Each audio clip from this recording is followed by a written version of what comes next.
Cuando los policías vemos en las películas que atrapan al sospechoso, lo primero que le dice es ríndase, manos arriba. El ser humano nunca ha visto el rendirse como algo positivo.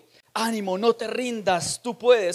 Pero nos cuesta pensar en un panorama en el que alguien nos domina o somos sujetados o entregados a otra persona. Vamos a ir a Génesis capítulo 3. Vamos a leer versículo 4 y 5 porque todo el contexto está desde el 1 al 15.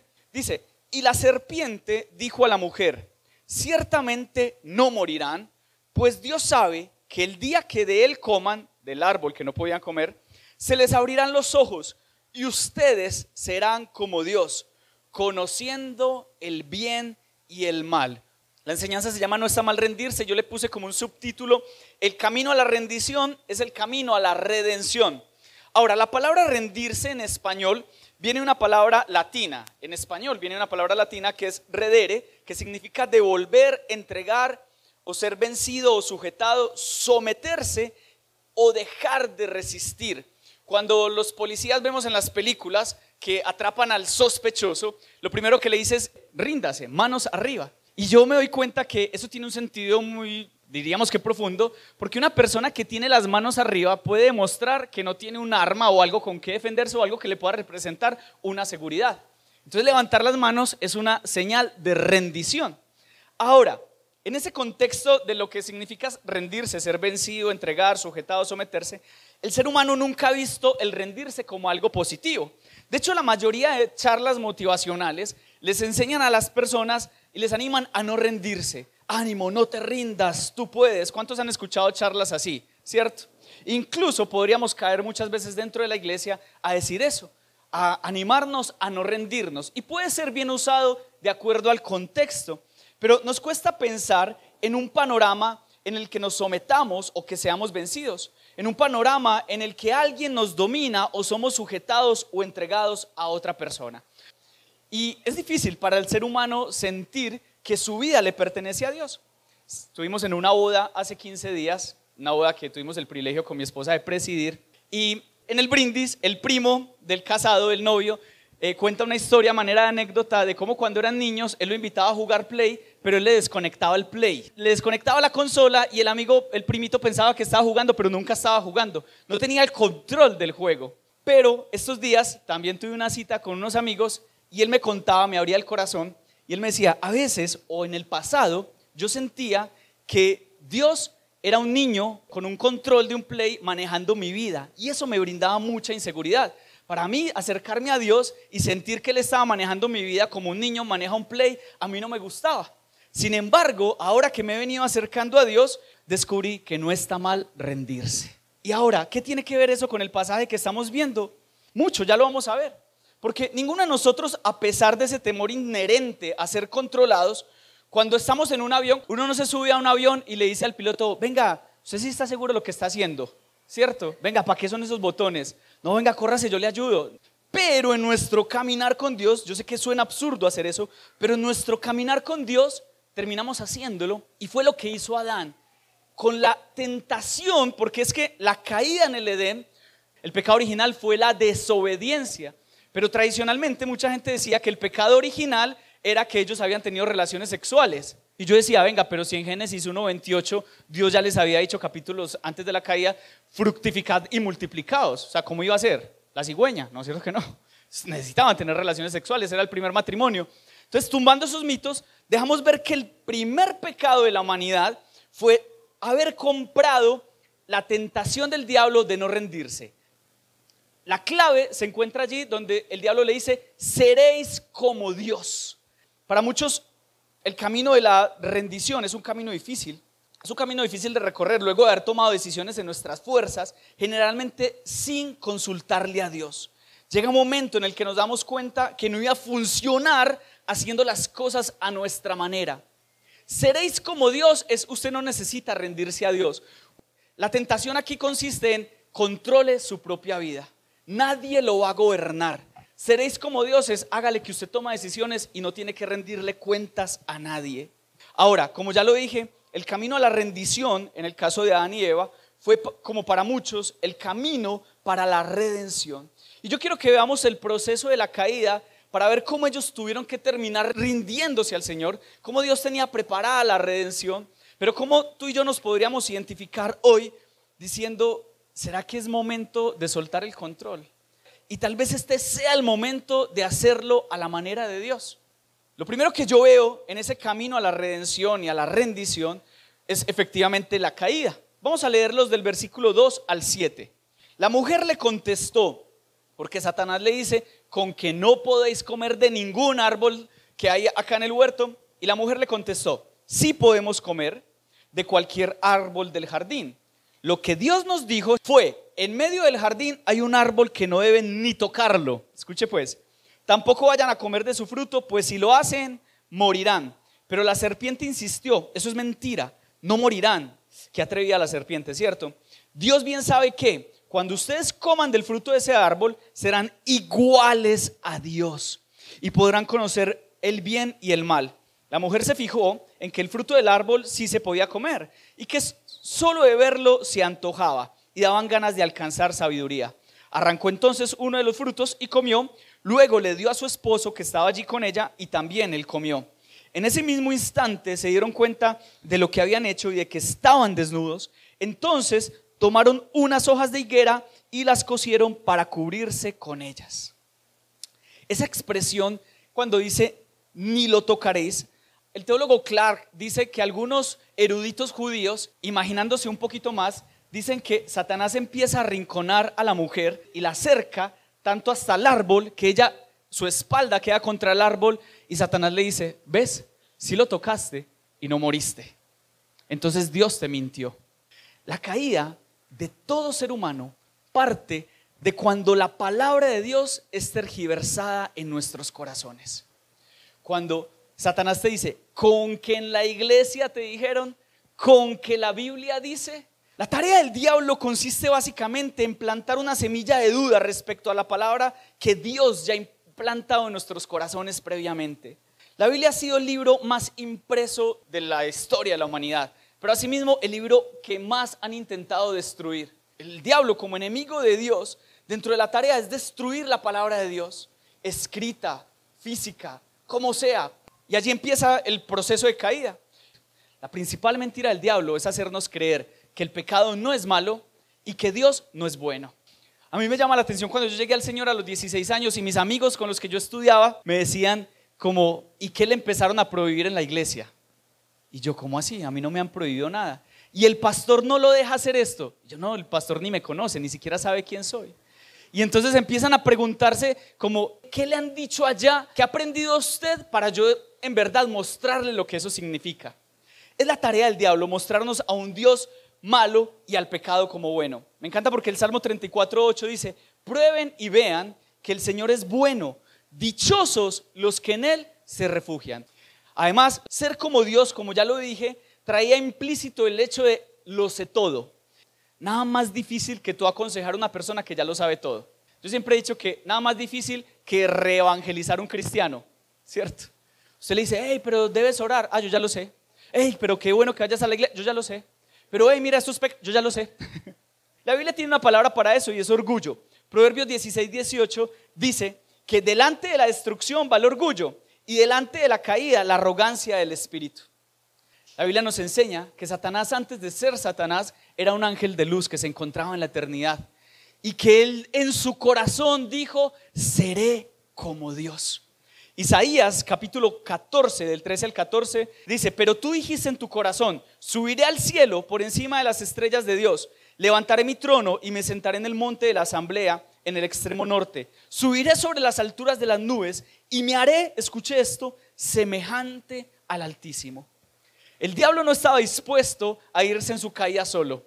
La creación más hermosa de Dios es el ser humano y el interés del diablo era destruir esa creación. Como diciéndole, no se rinda, usted puede ser como Dios. Usted puede ser como Dios. Ahora, el versículo 6 dice que Eva vio que el fruto era atractivo. Y en 1 Juan 2:16 dice, porque todo lo que hay en el mundo, la pasión de la carne, la pasión de los ojos y la arrogancia de la vida, no proviene del Padre, sino del mundo. En primer lugar, se dio a los deseos de la carne, vio que era bueno. Luego se dio a los deseos de los ojos, vio que era agradable a los ojos.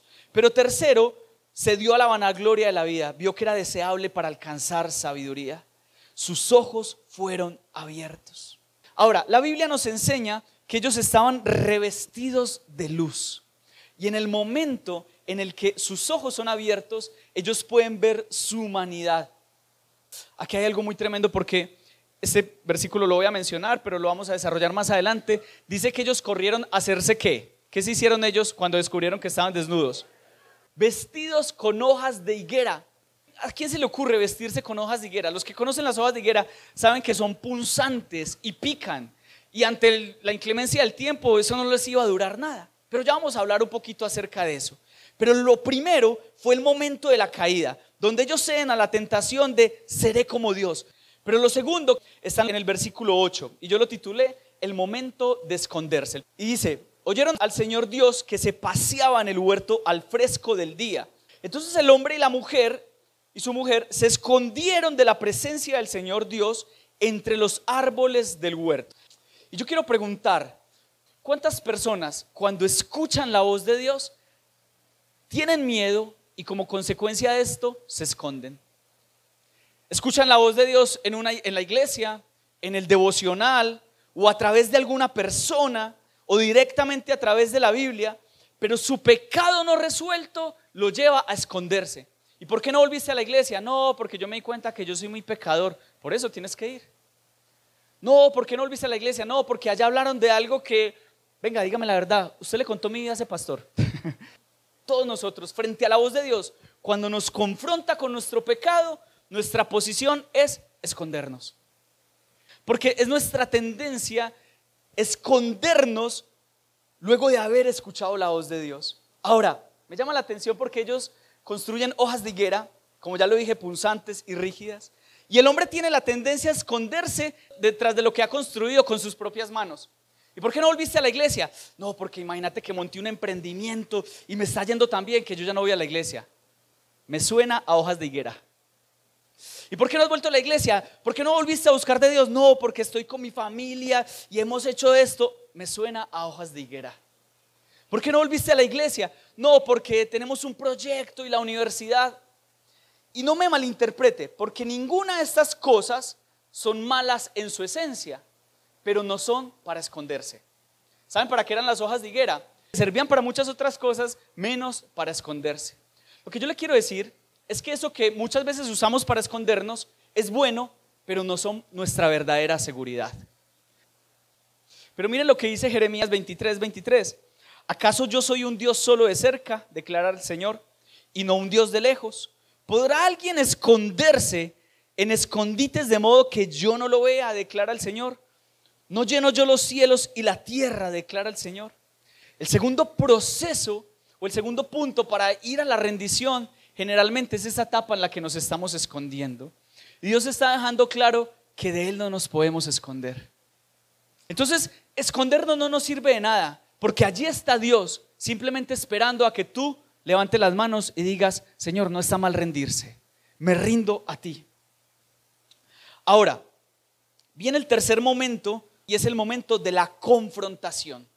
Y tal vez muchos en este momento se pueden encontrar en esa etapa.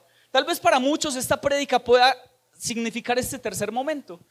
Tú ya caíste, ¿cierto? Ya te escondiste y Dios ya dijo 1, 2, 3 por ti. Dios ya te encontró. Pero tal vez este sea el momento después de encontrarte en el que Dios te confronta. Y Dios nos está llamando a confrontarnos. Y miren lo que dice los versículos del 9 al 13. Pero el Señor Dios llamó, allí empieza la confrontación, llamó al hombre y le dijo, escuche esto, ¿dónde estás? Y él respondió, te oí en el huerto, tuve miedo porque estaba desnudo y me escondí. ¿Quién te ha hecho saber que estabas desnudo? Le preguntó Dios. ¿Has comido del árbol del cual yo te mandé que no comieras? El hombre respondió, escuche esto, la mujer que me diste, ¿cuántos han dicho eso? La mujer que tú me diste, por compañera me dio del árbol y yo comí. Entonces el Señor Dios dijo a la mujer, la segunda pregunta, ¿qué es esto que has hecho? Y ella contesta, la serpiente me engañó y yo comí, respondió la mujer. Para hablar del momento de la confrontación es necesario hablar de las dos preguntas más poderosas que Dios le ha hecho a la humanidad desde Génesis hasta ahora. Las dos preguntas que Dios le hace al ser humano es: ¿dónde estás y qué has hecho? Yo quiero que partamos de la primera pregunta: ¿dónde estás? ¿Será que estás donde Dios quiere que estés? Porque esa pregunta no siempre se refiere a un tema geográfico. ¿Estás espiritualmente donde Dios quiere que estés? ¿Estás ministerialmente donde Dios quiere que estés? ¿Estás emocionalmente donde Dios quiere que estés? Ahora, la pregunta de Adán tuvo varios propósitos. Primero, que Adán reconociera que él estaba perdido. La segunda, para confesar que había pecado. Tercero, la pregunta tiene el propósito de expresar el dolor de Dios por esa decisión. No deberías estar ahí, hijo. Lo cuarto mostraba que Dios lo estaba buscando a pesar de su pecado. Y lo quinto iba a llevar a Adán a hacerse responsable de su decisión. Y aquí me llama mucho la atención, porque esto deja ver también la actitud del ser humano. Nuestra tendencia, escuche esto, a poner la culpa en un lugar donde no la podamos agarrar. Adán dice: la mujer que tú me diste.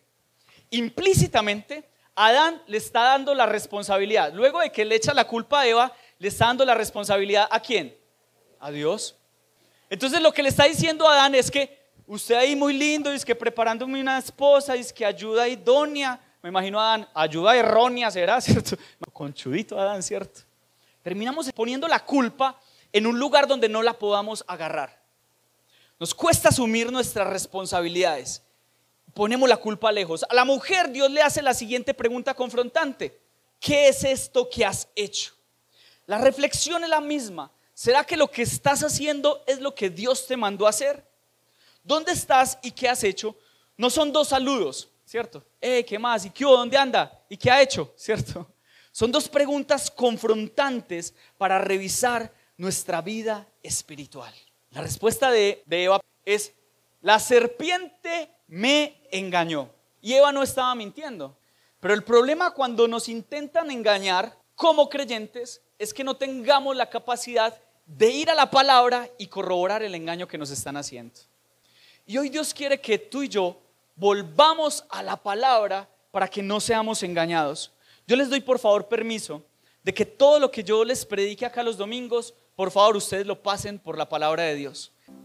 Yo procuro, y es mi responsabilidad, ir a la palabra para que lo que les pueda enseñar en este lugar sea basado en la Biblia. Pero si Dios le muestra en la palabra que aquí o en cualquier lugar le están enseñando algo contrario a la palabra de Dios, confróntelo. Y si no hay un cambio, huya de ese lugar. Porque es su responsabilidad como creyente que lo que a usted le enseñen en la palabra sea bíblico y que usted luego de haberlo recibido lo viva. ¿Dónde estás y qué has hecho? La confrontación es explícitamente necesaria en un proceso de rendición de una vida a Dios. La frase rendir cuentas tiene que ver con eso, con exponer todo, lo bueno y lo malo, ante una autoridad. Y hoy Dios quiere que nosotros nos pongamos a cuentas. Me encanta como lo dice el salmista en el Salmo 39, 23 al 24. Dice: escudriñame, oh Dios, y conoce mi corazón. Pruébame y conoce mis inquietudes. Y ve si hay en mí camino malo y guíame en el camino eterno. La palabra escudriñame es una palabra en hebreo que es hakar, que significa examíname, explórame, demándame, búscame, pregúntame, hazme un reconocimiento y permíteme ver si yo estoy haciendo algo malo. ¿Cuántos de nosotros estaríamos dispuestos a que Dios nos examine? No queremos ser examinados. No queremos ser examinados porque no queremos ser confrontados y encontrarnos con algo que no nos gusta. Pero llegará el momento en que el examen ya no será preventivo y será ya en la eternidad delante de Dios, donde Dios te va a decir: mira, el resultado de tu examen es este. Y hubiera sido muy bueno que tú lo hubieras hecho en la tierra, porque en la tierra había un tratamiento y era la sangre de mi Hijo Jesús. Aquí ya no. Aquí ya hay solo dos caminos: o una eternidad con Dios o una eternidad sin Dios. Si este resumen fue de bendición para tu vida, te invitamos a que escuches las prédicas completas en nuestros servicios los domingos a las 10 de la mañana en Comunife Cerritos, aquí en Galicia. Para más información puedes entrar a nuestra página www.comunifecerritos.com. Bendiciones.